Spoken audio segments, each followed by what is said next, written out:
ગુજરાત રાજ્યની શાંતિ અને સુરક્ષાની ગેરંટી માટે ગુજરાત રાજ્યના 112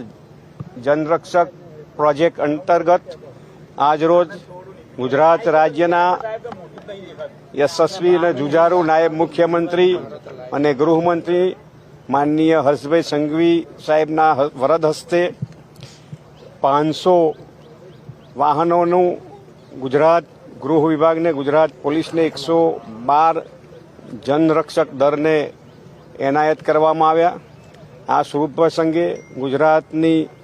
7 કરોડ જનતાની સુખાકારી, સુખ, શાંતિ અને સુરક્ષાની ગેરંટી ગુજરાત પોલીસે આપી છે અને ગુજરાત પોલીસ અવ્વલ છે કે ગુજરાતમાં સુખ, શાંતિ, સમૃદ્ધિ અને સુરક્ષા અને 112 દ્વારા પીડિત સુધી પહોંચવાનો જે સમય છે એ સમય એકદમ ઓછો કરવાના પ્રયત્ન છે અને હવે કોઈ પણ જગ્યાએ 112 ડાયલ કરવાથી